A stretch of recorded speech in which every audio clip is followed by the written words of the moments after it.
It all began with an unexpected notification.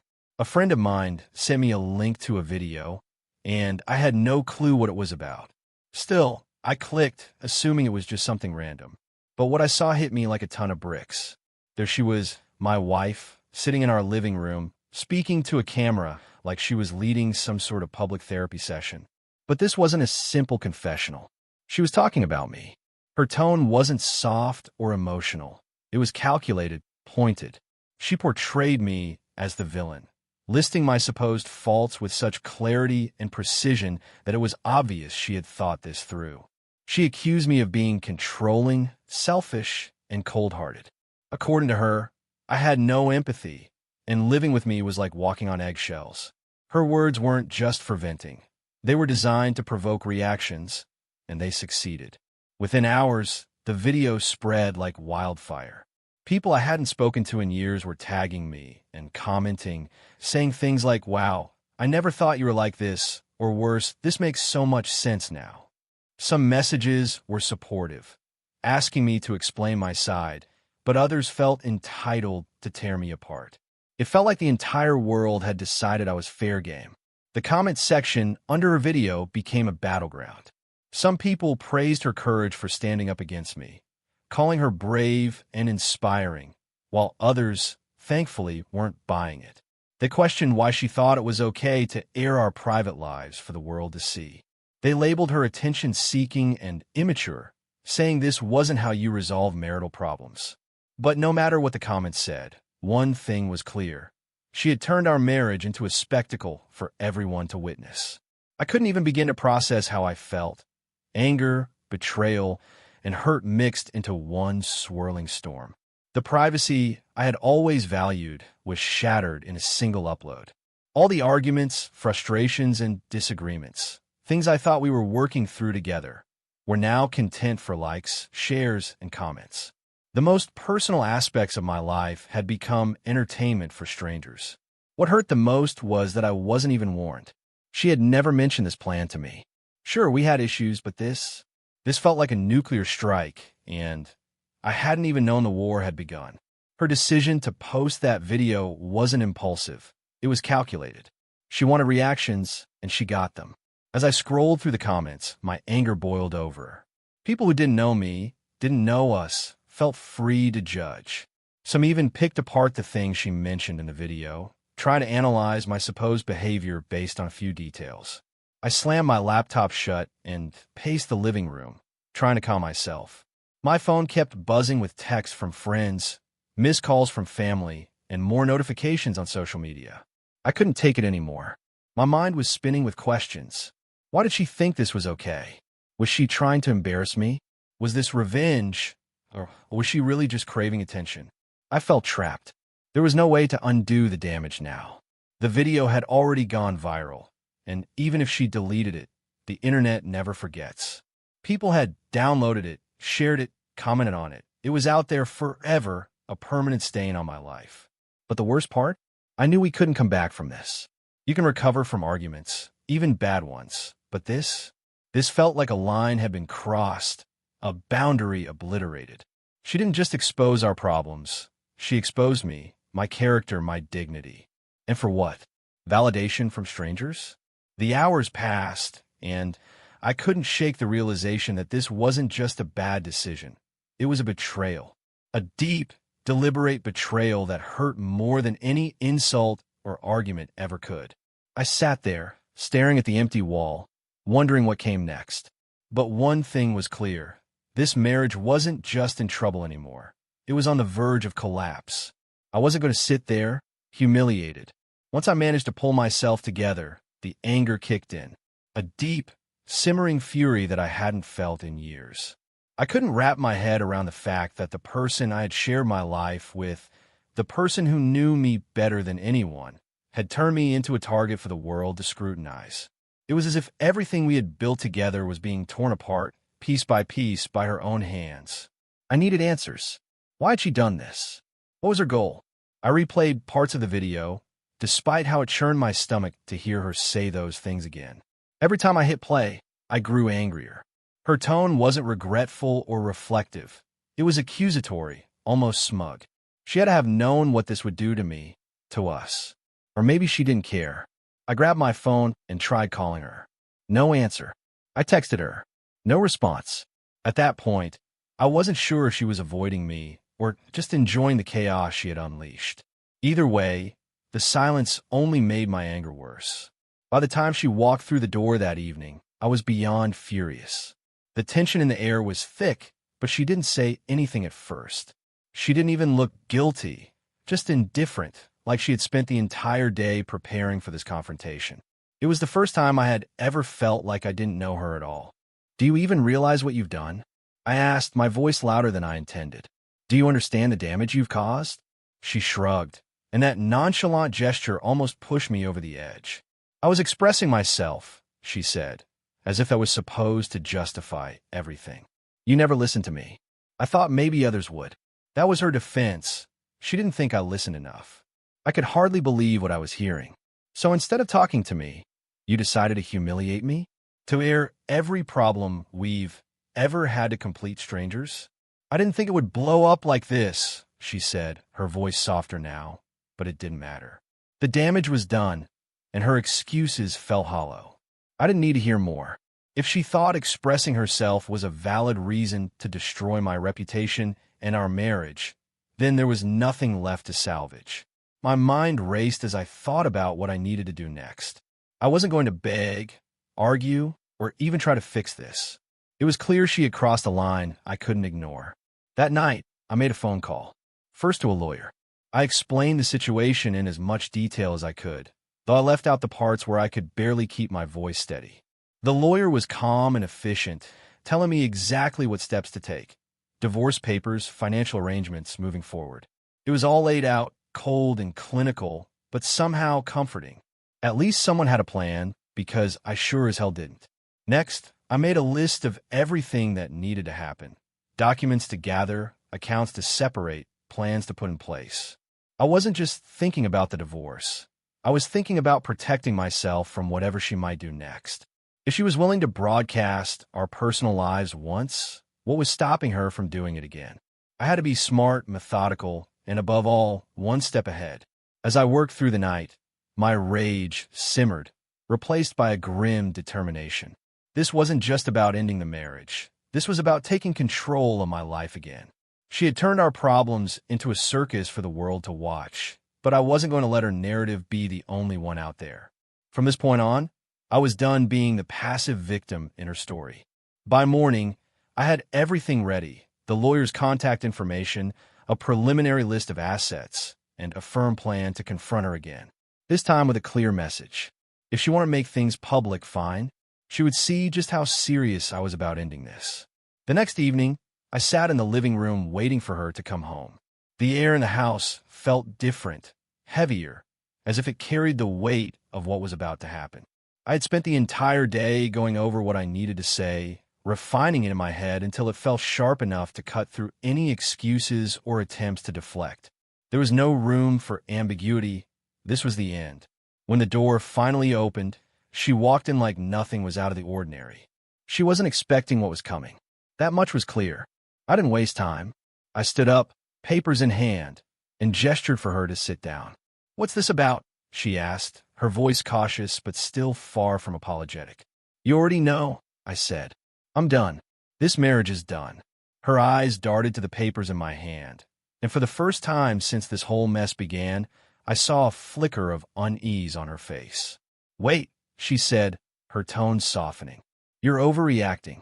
We just had a fight. We can fix this." "Fix this," I echoed, my voice rising despite my efforts to stay calm. "You call turning our marriage into a public spectacle a fight? You didn't just cross a line. You obliterated it. And now you want to act like this is something we can patch up." She started to speak again, but I cut her off.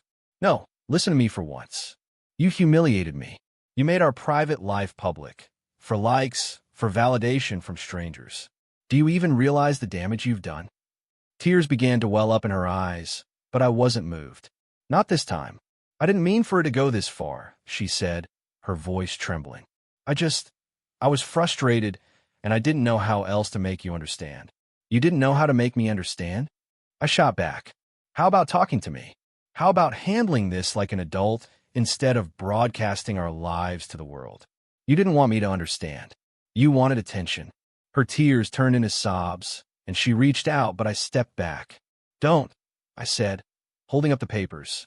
These are the divorce papers. You're going to sign them, and then you're going to pack your things and leave. I've already spoken to a lawyer. This is happening. Her sobs turned into frantic words, overlapping and barely coherent. Please, I'll take the video down. I'll make a public apology. I didn't mean for any of this. I thought this would control me. I interrupted, my voice cold. You thought you could use the court of public opinion to force me to change? To manipulate me into becoming the person you wanted me to be? Well, congratulations. You got your attention. Now deal with the consequences. She broke down completely at that point, falling to her knees and begging me to reconsider, but I didn't budge. There was no trust left, no foundation to rebuild on. She had taken a wrecking ball to our marriage, and I wasn't going to stand there pretending it could be fixed. As she sobbed on the floor, I walked to the door and opened it. You wanted to make this public? Fine. But now you get to live with the reality of what you've done. Pack your things and leave by tomorrow. For a moment, she just stared at me, her face a mixture of shock and despair. Then, slowly, she stood up and walked to the bedroom. I stayed in the living room, hearing the muffled sounds of her packing. When she finally left that night, suitcase in hand, I felt a strange sense of relief. Not happiness, not satisfaction, just a quiet understanding that this chapter of my life was over. Whatever came next, I knew one thing for sure. I wasn't going to let anyone, not even someone I once loved, drag my name and my life through the mud again. The house was quiet after she left. For the first time in years, there was nothing to argue about, nothing to discuss. I didn't feel relief anymore, just an odd kind of emptiness. I thought maybe finally the storm had passed, but I should have known better. It didn't take long, barely 24 hours before I started getting more notifications. My phone buzzed incessantly, pulling me out of my attempt to focus on work. Reluctantly, I checked it. There it was. Another video. And this time, she cranked the drama up to 11. I didn't even need to click on the video to know what it was about. The thumbnail showed her sitting on the edge of a bed, tears streaming down her face. The title read something like, "My husband kicked me out of the house." It was a gut punch, but I clicked anyway. I needed to see just how far she was willing to go.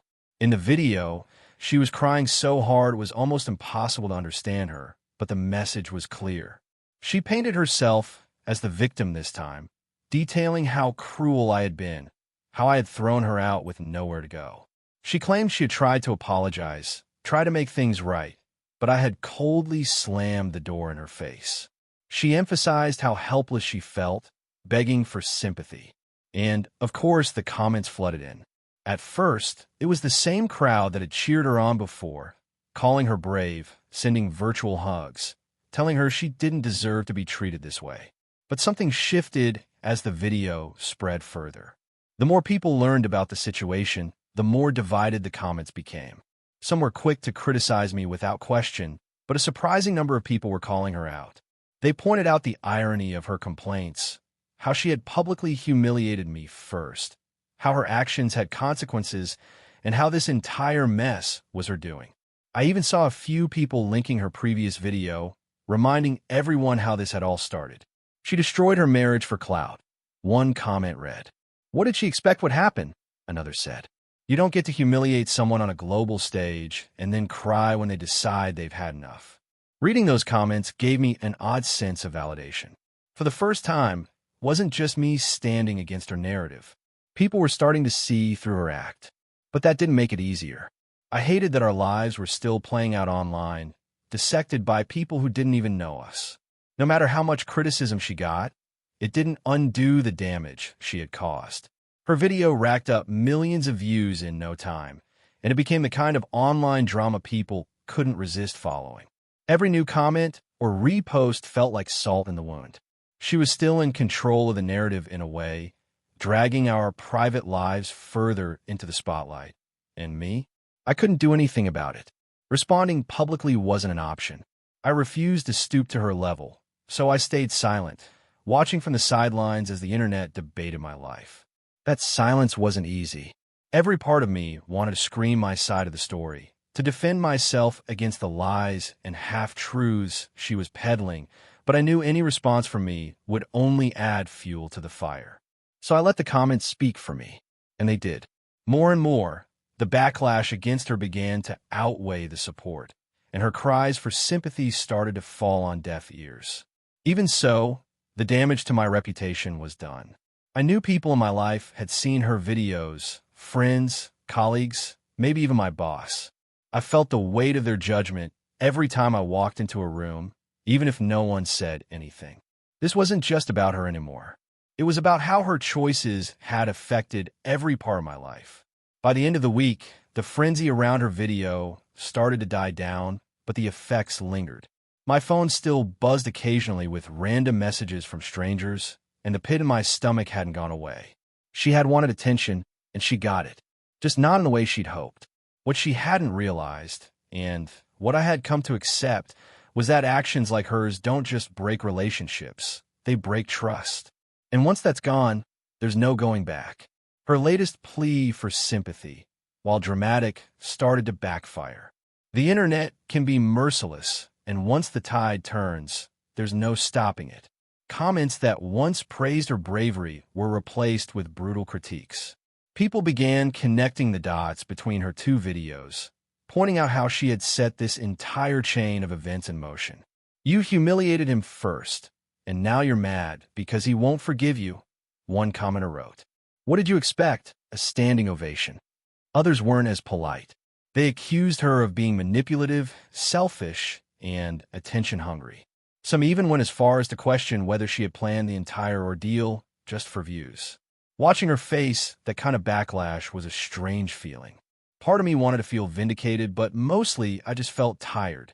None of this brought me any peace. The sheer volume of criticism was overwhelming. People called out her hypocrisy, labeling her as immature for airing our personal issues in public and then playing the victim when it didn't go her way. Memes were made. Yes, memes, mocking her tearful video. Screenshots of her crying were plastered across posts with captions like, "When you destroy your own marriage and blame everyone else." It was brutal, but the harshest comments came from people who claimed they'd been through similar situations. Women and men alike shared their own stories about partners who used social media as a weapon during fights. They called her behavior toxic and damaging, not just to me, but to anyone who might think this was an acceptable way to deal with personal issues. One thread, in particular, caught my attention. A user had compiled timelines of the videos, analyzing her words versus her actions. They pointed out inconsistencies, lies, and how she seemed to shift blame in every instance. It went viral on its own, becoming a kind of expose.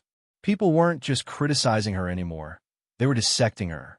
And yet, for all the backlash she faced, I didn't feel triumphant.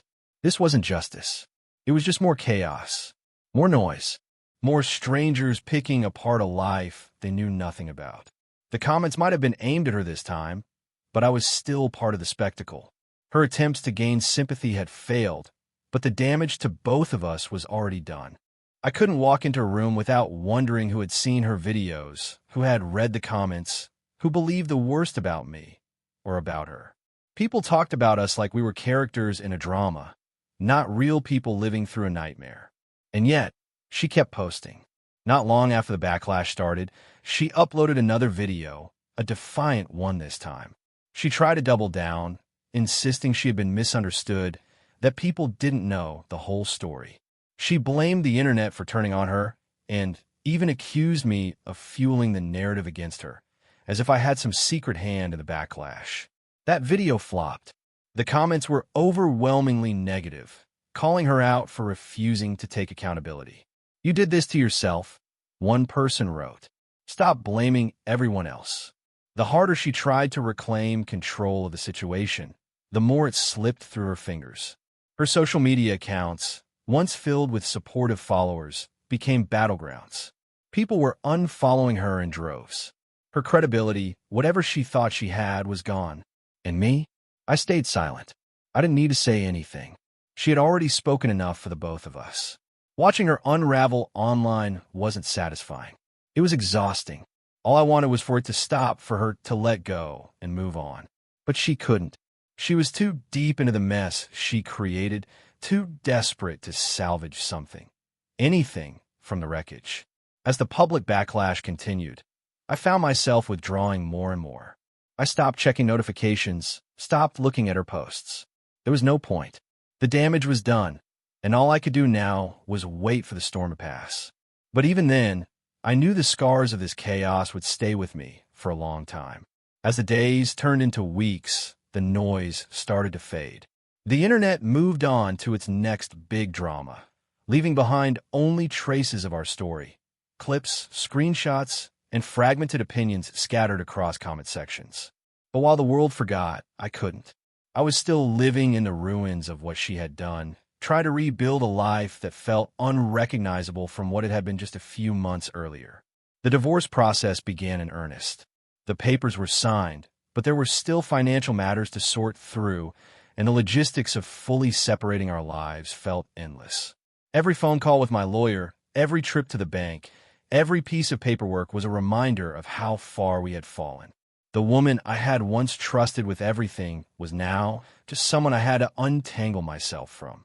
Her social media presence had all but disappeared after her attempts to defend herself flopped. She went silent. Her accounts were still active, but she stopped posting. Occasionally, someone would mention her name in passing, wondering aloud what had happened to her, but no one seemed to care much anymore. The irony wasn't lost on me. She had fought so hard for attention, only to end up completely ignored. And yet, I couldn't bring myself to feel sorry for her. I had tried, in the quiet moments when I wasn't consumed by anger or exhaustion. But every time I thought about forgiving her, I remembered the betrayal, the humiliation, the way she had so casually torn apart everything we had built. Some lines, once crossed, can never be uncrossed. For me, the hardest part wasn't the public fallout, it was the private one. Friends who had seen the videos tried to tiptoe around the subject, unsure of how to bring it up. Family members offered awkward words of support, but their pity was palpable. Even at work, where I tried to keep my head down and focus, I caught glances and whispers that told me the story had made its way there too. What stung the most was the realization that no matter how far I distanced myself from her, the damage to my reputation would linger. Some people would always believe her version of events, no matter how skewed it was. I had become a character in a narrative I didn't choose, and there was no way to rewrite it. One day, I received an unexpected email from her. It wasn't an apology. It wasn't even addressed to me directly.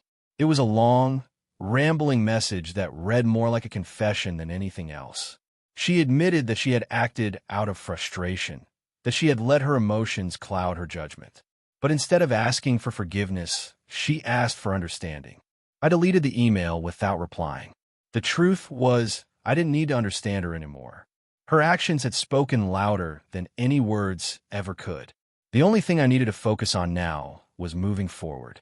I sold the house we had shared, unable to stand the memories that lingered in every room. I found a smaller place, quieter, more manageable. I threw myself into work, not as an escape, but as a way to rebuild something tangible. People stopped talking about her eventually, and when they did, I realized how freeing it was. For the first time in months, I felt like I could breathe again. I wasn't looking over my shoulder, waiting for the next post, the next wave of comments, the next blow to my dignity. But the scars remained. Trusting someone again felt impossible, like a risk I wasn't willing to take. Every time I thought about starting over, I remembered how easily everything could fall apart. I didn't want to be bitter, but bitterness had a way of creeping in when you least expected it. In the end, the biggest lesson I learned wasn't about her. It was about myself. I had allowed someone to hold so much power over me, to define not just our marriage, but my sense of self. Losing that wasn't just painful, it was clarifying. It forced me to confront who I was without her, without the noise, without the weight of her actions. And while I may never fully heal from what happened, I know one thing for certain. I'll never let anyone take away my peace again. That, at least, is something she can't touch.